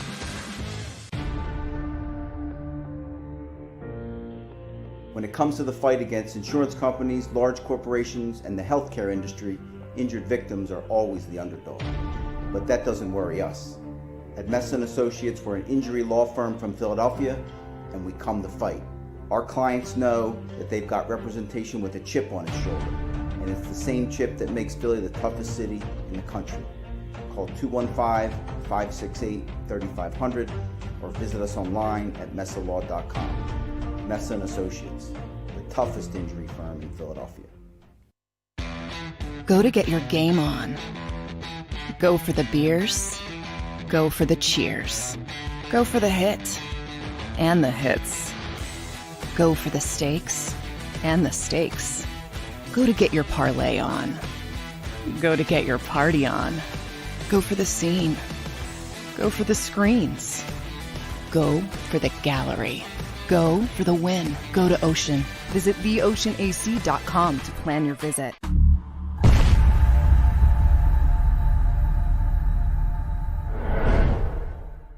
Celebrating the life of your loved one is what we do at Life Celebrations by Givenish. When the matriarch of the Dalloway family died suddenly at 82 years old, Life Celebrations by Givenish stepped in. They will make this the easiest thing that I know it's not easy, but they will make this as easy as possible. Life Celebrations by Givenish, customizing services as unique as the individual. I just know that my dad, who is in charge of everything, was not in charge of anything at that point when my mom passed. And again, just another shout out to this place for making it easy. Turning tragedy into a celebration of life, no matter how hard, is what we do at Life Celebrations by Givenish. Life Celebrations by Givenish, customizing services as unique as the individual. EAGLES,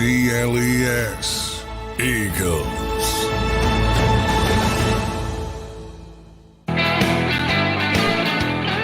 You got Mac and Mac. I'm McMullen and Jody McDonald hanging with you right here on Birds 365. We are joined by another M. And if he spelled Jeff with a J, it'd be 3 JMs, but we like him as a GM as well. That's Jeff Mosher from InsideTheBirds.com. All right, GM, I'm going to ask you about the Eagles GM. Of all the home runs that Howie Roseman hit this weekend, which one was the one with the bases loaded? Which was the grand slam walk-off, best of them all? How he had a lot of good moves that he's made over the past several days. Which one for you is the one that is going to bring home the most runs? Oh, that's a good question, Jody. That's a tough one. I mean, I feel like this was a really good draft for the Eagles, but I don't know that it was out of character obviously the DeAndre Swift trade jumps out because it's a really good scenario. You bring in a very good player. He's cost controlled for this last year. He's probably going to do well behind this offensive line, and then he's going to walk like Miles Sanders did and bring back a comp pick a year after. And so to be able to put that running back room together at the price that it is with the talent level that it is, I guess I have to say that's probably the best move. It's not like it doesn't remind me though of a swing for the fences home run, just a really smart, sensible move that jibes with what he's been doing for the last few years. Howie made the baseball analogy at some point, Jeff. He said, "Hey, man, stroke that double in the gap. Doubles. You're gonna keep scoring runs." I think DeAndre Swift is a solid double in the gap.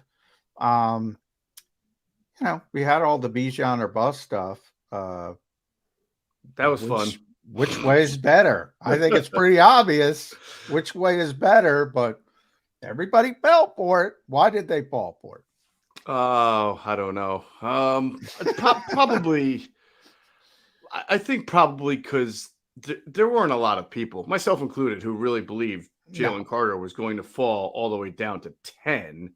Well, he actually didn't, right? So technically he didn't because he went to 9. But I think that if you took Jalen Carter out of the equation, now I'm of the belief they still wouldn't have taken Bijan Robinson, even if he was available there. I think it was going to be an offensive line, defensive line draft regardless. But it was fun. It was fun because of just the potential of it happening. How he sort of put it out there that you have to always consider special traits at any position. So I think he helped stoke the fires a little bit there. I mentioned this here on Birds 365 on Friday because we were on after the first day of the draft, haven't been on since. Here's where I'll give the Eagles the nod, but also have them under the microscope. They took Jalen Carter. Jalen Carter's got issues. Are they issues you can deal with? Certainly you believe that, certainly hope that. Use the 9th pick in the draft. You won't have a guy who's in trouble the day he shows up at your door, as great and as talented a player as he is. The Eagles did say this is our responsibility. We believe in our room. We believe in our culture. We believe in our organization. We're going to help this young man grow up. John continues to point out that he's just immature. That's not murder one. That's immaturity. But the Eagles are taking on that responsibility, and I think they have the organization in place to be able to do that. If they don't, who are we going to question, GM? If they don't, see it through? If the kid comes in and's got issues and he gets caught speeding down the one of the back roads on the other side of the Eagles complex down there at the NovaCare within the first month. Yeah, I mean, of course that'll come back. Certainly you point the finger at the young man, but they kind of have intimated that we're going to keep an eye on him. He's going to be good. Yeah, we're going to help this young man grow up. If he doesn't, who didn't do their job right? Well, I don't think that's anybody that didn't do that. They know what they're getting into, right? I mean, I think that sometimes when people listen to Howie and he talks about Dom DeSandro and all the information that he gets, that it's not like Howie was trying to say their information was different than anybody else's, or they found really great stuff about Jalen Carter that nobody else knew. What they mean is we are really well informed. We know what kind of kid we are dealing with here. We know, as John said, what the drawbacks are. And it's not just the fatal car accident. It's not just the pro day where he was overweight. I mean, he's had issues with other teammates. He's got to grow up. He's got to mature. And this is not normally a kid they will take in the first round. Their history over the last 5, 6, 7 years is prioritizing high character guys. But I agree with what you're saying that they made an exception this year because A, they believe that they had a really good locker room for it. B, they have some interesting circumstances of having his former college teammates who like him and get along with him on the team, Jordan Davis especially, that he has a friendship with. So they're taking a gamble there. And C, and I talked about this on the podcast Thursday that came out, I truly believe that he doesn't do this pick last year, the year before that. I believe the amount of draft picks that the Eagles had next year enabled Howie to be aggressive this year, aggressive in moving up. You saw him deal a few future picks, right? And then also aggressive if you take a risk. And if it doesn't work out, it's not like you don't have another 3 top 60 picks again next year, right? They have their first, they have their second, they have the Saints second next year, I believe. So they've got a bunch of top picks in next year's draft to be able to, quote unquote, make up for any kind of mistake that or something that doesn't happen this year. But I just think that's what all led to them making this decision this year. I don't think they would have done it in years past. How much does Howie's longer leash affect a pick like this? Because there's a lot of GMs that can't make this pick. I was struck by Peter King's column this morning, Jeff. I don't know if you saw it, but he was talking very conservatively. And Peter talks to a bunch of general managers, and most general managers, if they make a mistake like that, they're out the door pretty quickly. Not the case here. Howie can afford to take a chance where maybe other guys can't. Is that fair to say? Yeah, I do. I really do. And I think Howie comes off lately in the last few years, even probably since winning the Super Bowl, right? Or maybe since surviving the Doug Peterson fallout. He comes off as someone to me that I don't want to say playing with house money, but he's got fewer years left probably as a GM than he's already had. I mean, he's not old, but he's been doing this for quite a while now. And Jeffrey trusts him implicitly. And, Julian's a big part of the front office now. I just, how he's made a lot of money. He's won a championship. He's survived a lot of dramas. Like, what does he have to lose? If he gets fired in 2 years as Eagles general manager or whatever, he's still set for life. He still won a Super Bowl. He still made it to another Super Bowl. And his formula for the last few years has been successful in how to make it work, how to correctly build a roster, how to draft the right way. And which is not to say it's been foolproof. But in general, I think he's accomplished more than anybody ever thought when he got into the league. So I do think, and I think he presents himself that way now. Will the NFL Network hire Howie Roseman and Jason Kelsey to do a late night show after both have left the Philadelphia Eagles 3 years from now? It would sure be entertaining. stay true to that. How By he the way, you bring up Jason seems to be having so much fun. I'm surprised he came back. He loves this crap. Yeah, he really he's does. doing live shows. He's not at he's not at the start of off-season work because he's out doing live shows around the country. Did you guys see the shirts that the Chiefs fans were wearing at the draft? I thought they were the most brilliant shirts I've ever seen. It said Jason in the streets, Travis in the sheets. I thought that was fantastic. How'd I miss that one? That was great. Sorry, I didn't see that. All right. Let me ask you about something, John, I was just discussing before you punched it up.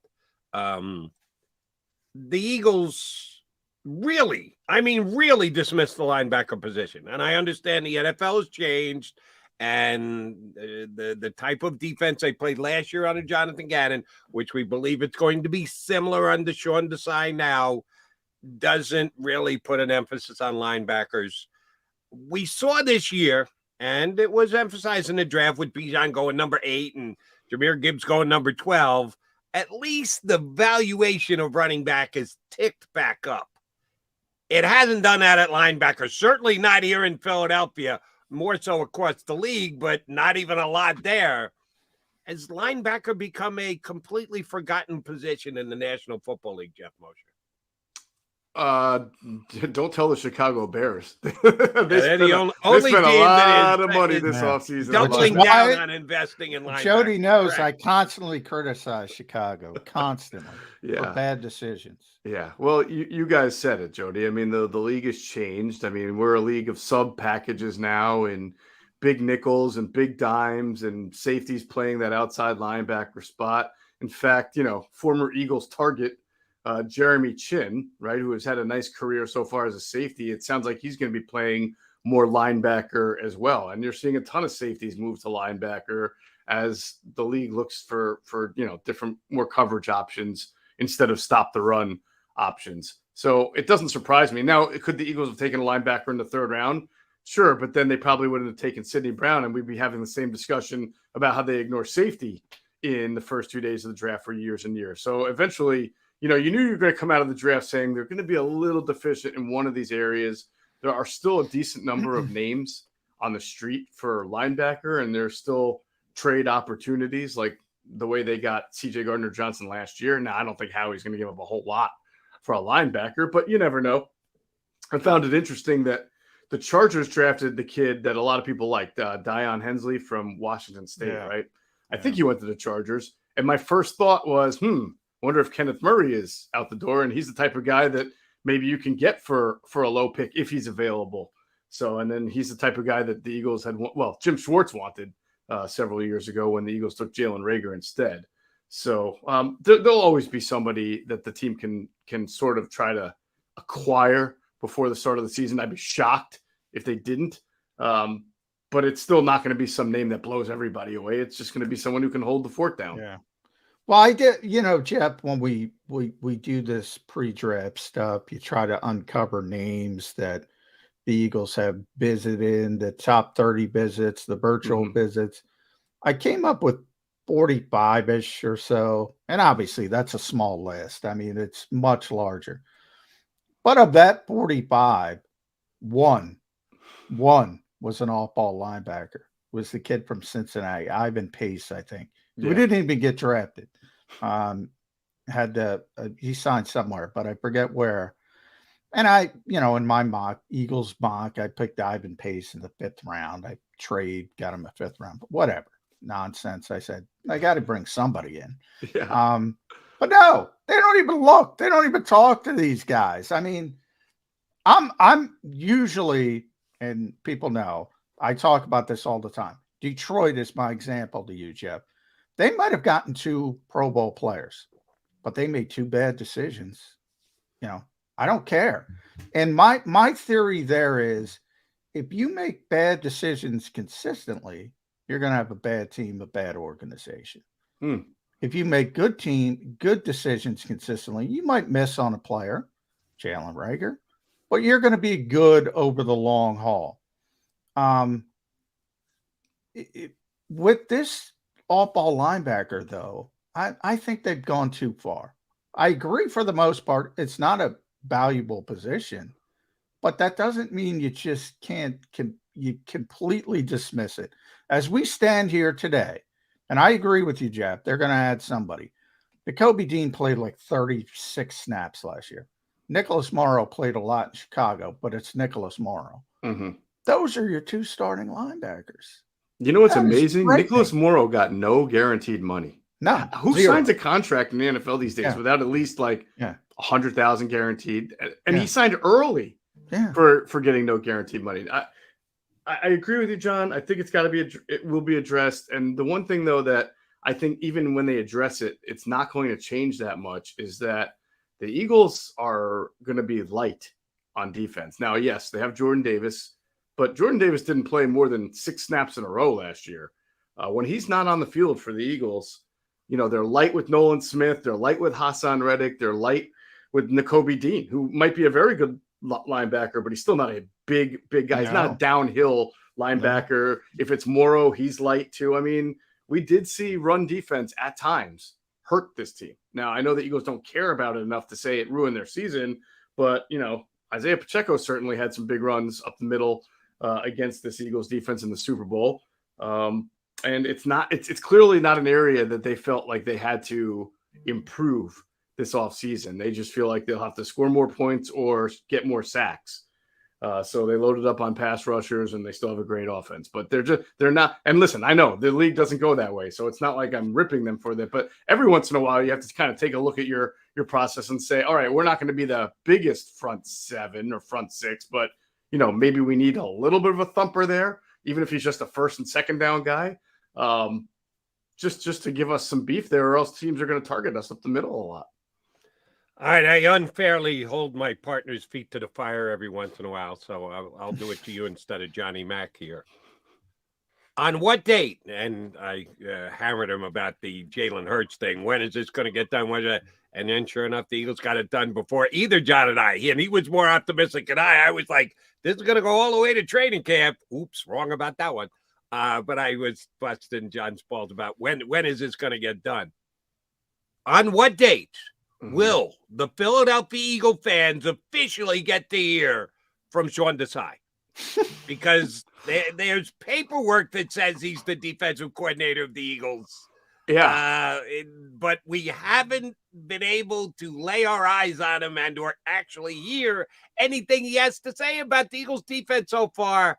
When are we going to be able to officially designate Sean Desai with our own 2 eyes as the defensive coordinator of the Eagles? That's a great question. Now, unless they have a press conference for him soon, just for him, then I guess he technically wouldn't have to speak until the second.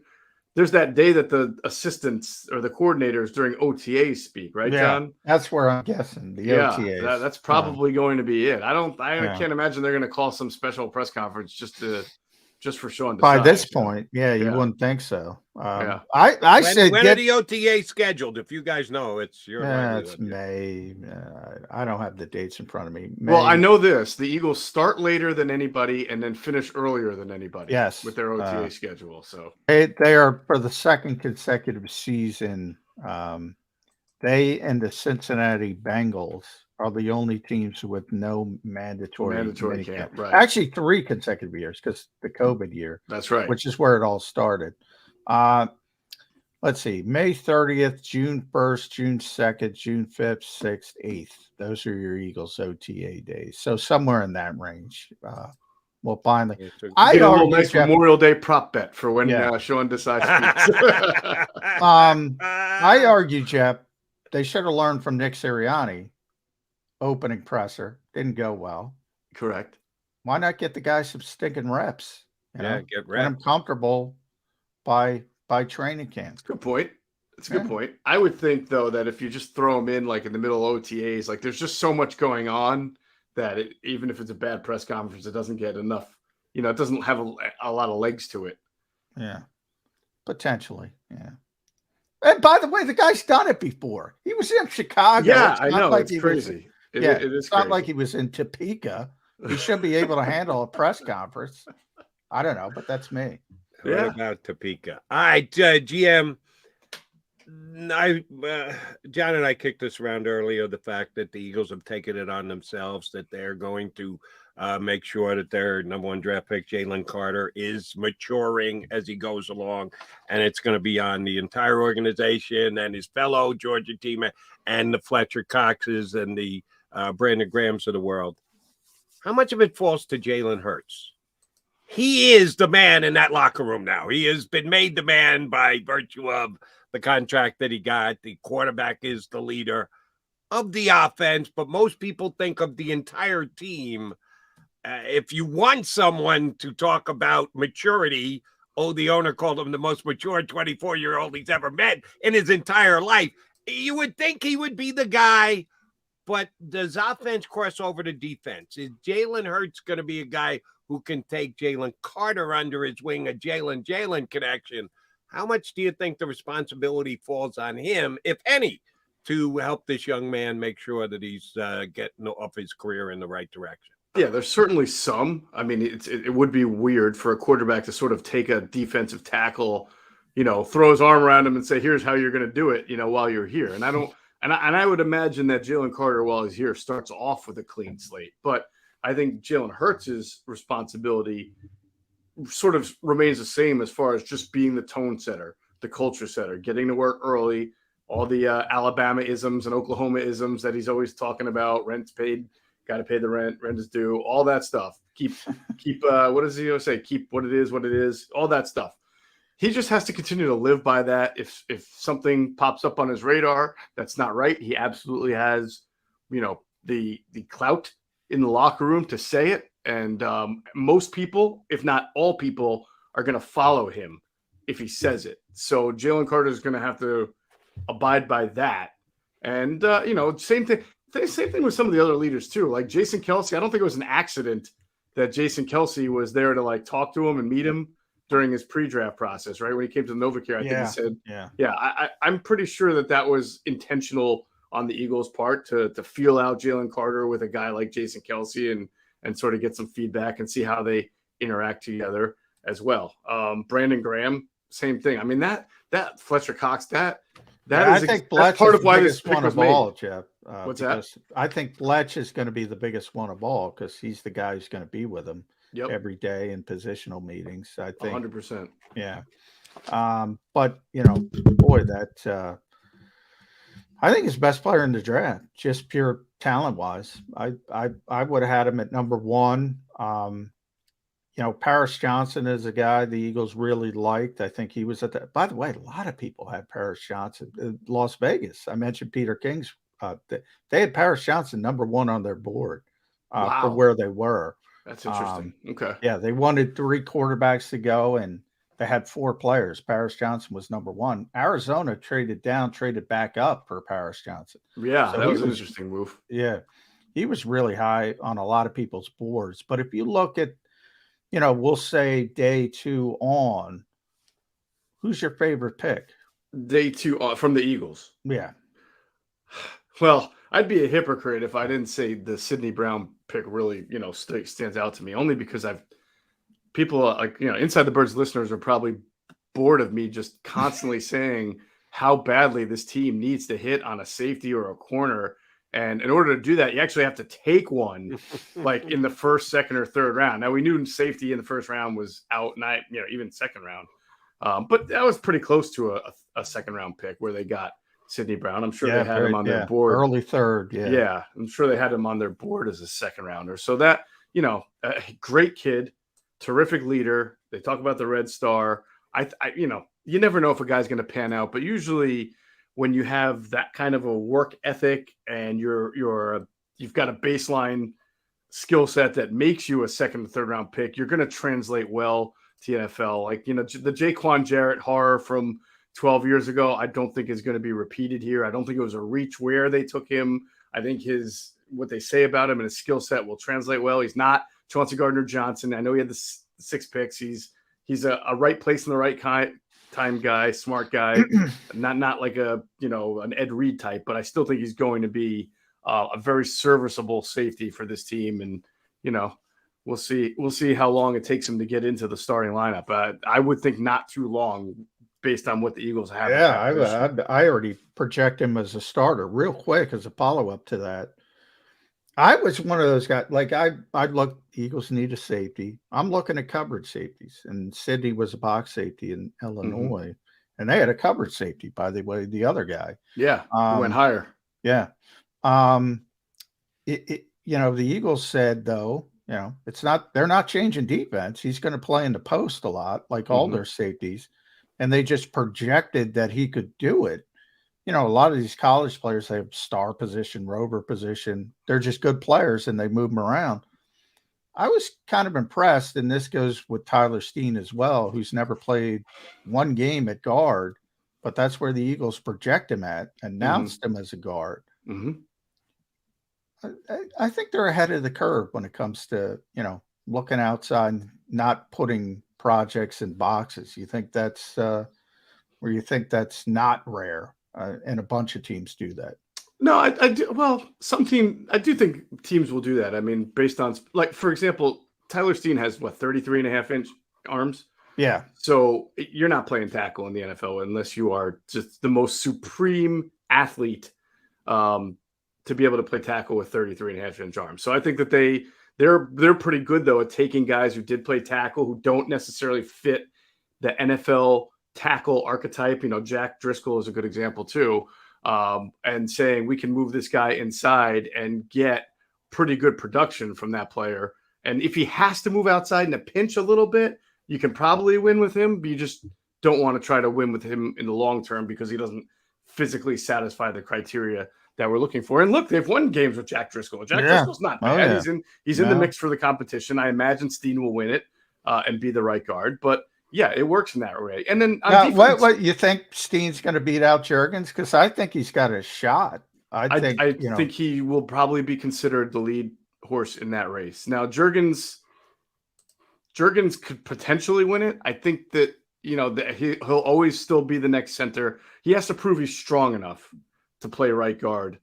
He did play it well in the small, and he played center well last year when he had to fill in for Jason during the preseason. But right guard's a little bit different. And then they almost got cursed by the Jason Kelce elbow injury because then Juergens had to play center all preseason and didn't really get the cross training.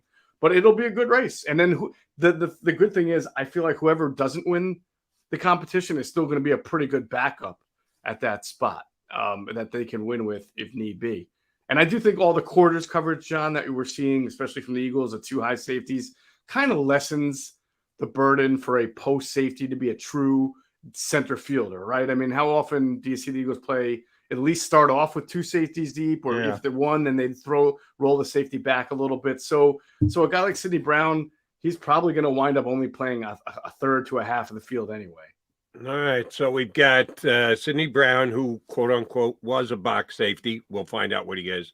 They signed Terrell Edmonds, who was a box safety. We'll find out what he is.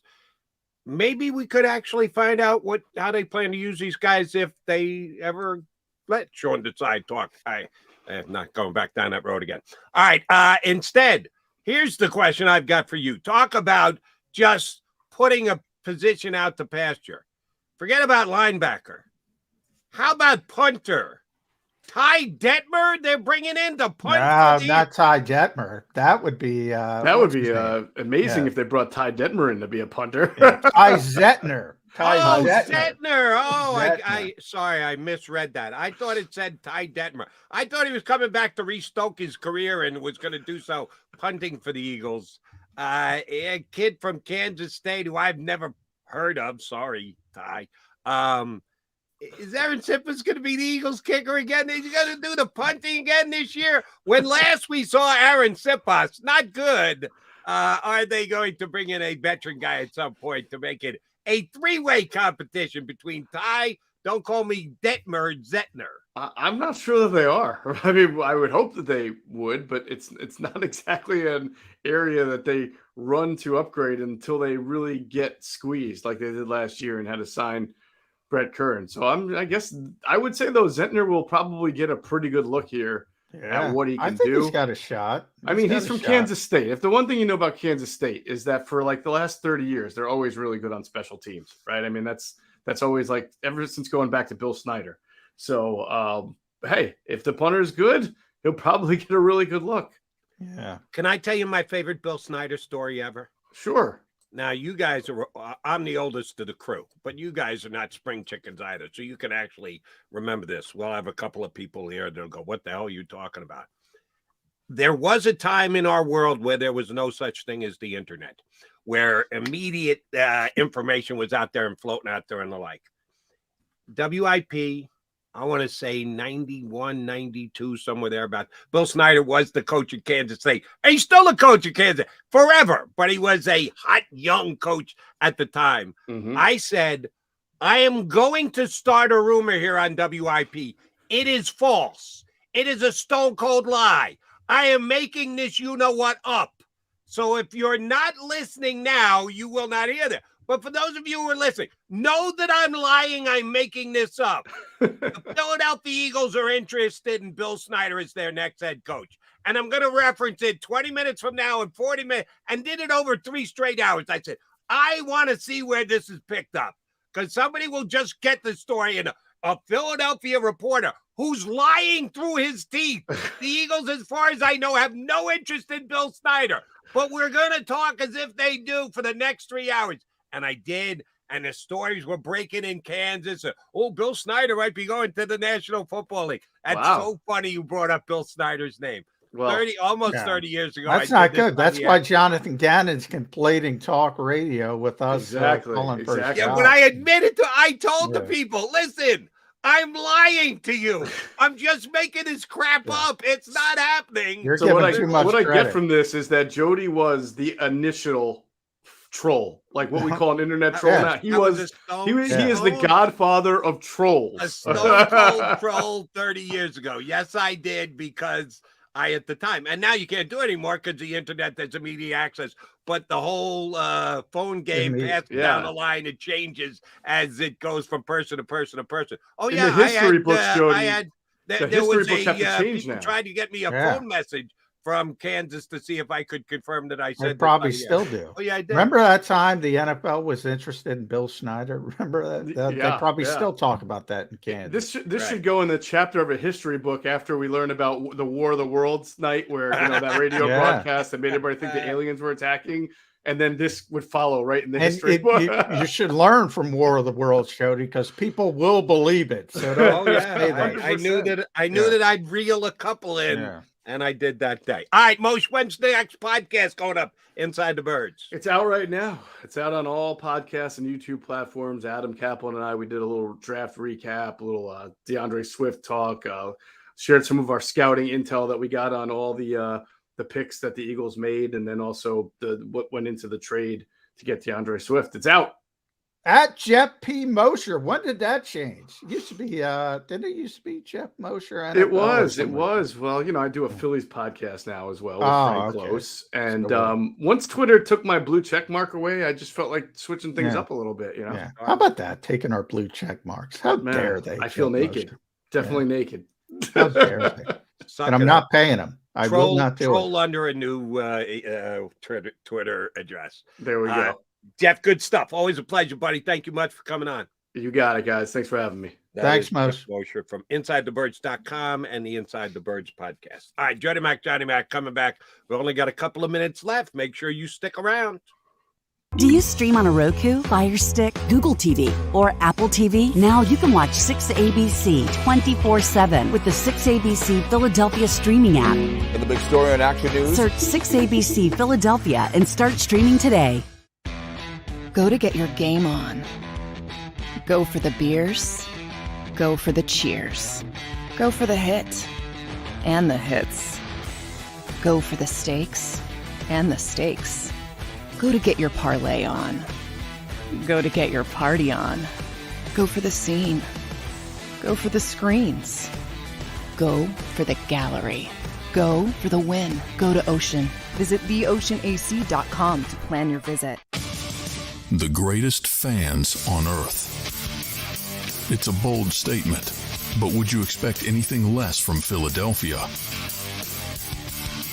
58 years of heartache creates a toughness, a grit, a resolve not found in most. Sure, our prayers were answered, but now that we've had a taste, we're looking for more. Pondley Hockey, official partner of the Philadelphia Eagles.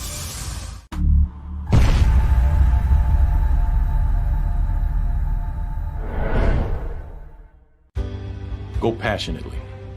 Go fearlessly. Go confidently. Go Birds! Go confidently towards your goals with First Trust, Philly's hometown bank for nearly 90 years, and the official bank of the Philadelphia Eagles. We're focused on getting you over the goal line. So go with conviction, go with trust, Go Birds! and go forward with us by your side. First Trust Bank, the official bank of Philadelphia dreams. Oh, and go Birds. All right, did you know I was the mommy slam dunk champion? Really? Yes, really don't sound so surprised. Let's see it. Oh, you're ready. All right, here we go. Let's hear the crowd. So go to right, go to left, fake 'em out. Mama, go up, mama! She did it. Again? You can't avoid gravity, but United Healthcare can help you avoid financial surprises by helping you compare costs and doctor quality ratings. United Healthcare. Uh-huh.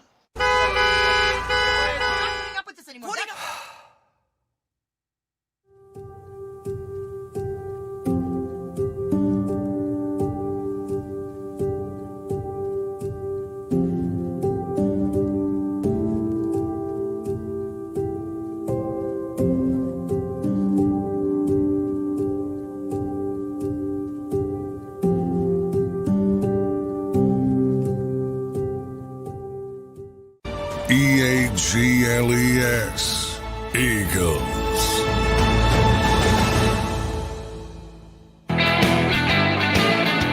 Good job by both Hunter Brody and both our guests hopping on with us today. Thank them both for coming in. One of the things we didn't get to, John, which I suggest we strongly get to tomorrow, is the other teams in the NFC East. Mosher called me a troll, which I've You never were trolling there. No I've question never about thought of it that way, because back when I did it in the 90s, a troll was a little thing that lived under the bridge. There was the completely different definition to the use of the word troll. So I wasn't thinking along those lines, but if you apply it to 2023, yeah, I guess I was trolling all those years ago. So that was accurate. Ahead of the curve, Jody. And Ahead we of the have a curve. bunch of guys who I would refer to as trolls here on our stream. And you know what surprised me, John? We've got 49er trolls and certainly Cowboy trolls. We don't have any Giant trolls. There are no guys that I can read what they say, and I can read between the lines and go, well, they're just a Giant fan and they're trolling Eagles fans here on Birds 365. I'm surprised by that. You would think there would be some Giant guys to do it. We certainly got 49er guys. Yeah. We certainly got Cowboy guys. We don't By have Giant the guys. way, it's surprising we have 49er guys after the NFC Championship game. You figure they would crawl under some kind of rock. No, But I guess the Giants, they had been so irrelevant for so many years. I think they got depressed, but they showed some life last year. I'm surprised they're not back. They've doubled down, have the 49er fans, and more power to them. We'll see this year. Good luck when the season gets underway, because they had one of the only drafts that didn't get great grades. I checked everybody's draft grades. Everybody gets A minus. Exactly. A plus, A minus. Who cares? Like at that point. Our friends over at Pro Football Focus. And I went there because that's what they do. They give out grades. So if you're going to go to a place for grades that doesn't usually give grades, why would you do it? Go to a place that's grading all the time. So I wanted to see what Pro Football Focus had. Out of 32 teams, they had 2 that didn't get a B minus or better. 30 out of 30 teams got B minus or A's or B's. They had 2 in the C range. San Francisco 49ers, Dallas Cowboys. The only 2 who couldn't even break by a B. But Dallas's draft, I was not impressed by. But I think the 49ers, they only picked, they didn't have their first pick till like the 3rd round. Right. And they got, Christian McCaffrey. So, why does nobody figure that into the equation? The draft is its own separate entity. Yeah, It's like you don't actually tie it to the team. You should, because I mean, good to say. I'll take Christian McCaffrey over some slap, you know what, wherever. T.J. Hawkinson was another guy who worked out. Yeah, you're not getting those players in the draft. I hate to break it to you. So, people that don't look at that, like when I look at the Eagles draft, I include DeAndre Swift as well. Maybe that's just me, but right. No, you got the right grasp on it, John, but some people don't. But the reason I went to the troll line was, I hate to say it, I think the Giants had a nice draft. I think they had one of the best. Yeah, drafts. I would say of the NFC East teams, I would say the Giants were clearly ahead of Dallas and Washington. Agreed. I didn't like Washington's draft either. I didn't like Dallas's draft at all. Giants got some pretty good players. We will sink our teeth into the Giants, the Cowboys, and the Commanders drafts tomorrow. Yeah, the only one for me that even comes close to comparing to the Eagles is the Giants. Giants had a pretty good draft. Cowboys, not so much. Commanders, not so much. And one quick last thought before we wrap this up. Carson Wentz, where are you? We haven't brought that up in a while, and I don't know. Well, now you're going to see it, by the way. Just a couple minutes ago, you're going to see teams, they didn't get certain things in the draft. The Bills signed Latavius Murray. So now you're going to see some of these veteran players who, if you didn't get something. 14 quarterbacks drafted, John. Most ever in the history of the NFL draft. Doesn't leave a spot for Carson Wentz, does it? I'll go out on a limb and suggest that by the time you and I get back here tomorrow, Carson Wentz will not have signed with a team. Hey. Suggesting otherwise? No, I would not want Carson Wentz, but if somebody gets hurt somewhere along the line, they're not going to want to play some 5th round pick. They're going to panic and try to find a veteran. We'll see, but no, I don't think it's going to happen right away. Suggesting I don't even know if he wants to play as a I don't know. No, I know you weren't out there, but I know you read the reports. He was supposedly at the combine selling himself to teams, that he's okay with being a backup and knows what his role in the league is, that he showed up at the combine to try and get himself a job. That was February. We've now officially flipped the calendar to May, and Carson hasn't gotten a gig yet. Not a good sign for Carson Wentz. All right, we got to get out of here. We're late. Partner, I'm back here tomorrow. You in? Let's do it, Jody. You will get John McMullen and Jody McDonald in 2 and 2. You've been listening to Birds 365, the destination for the passionate Eagles football fan who bleeds green.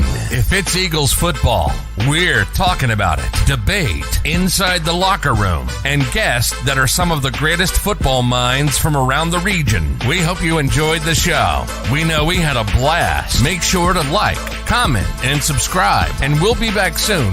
But in the meantime, hook up with us on social media at JAKIB Sports. See you next time on Birds 365.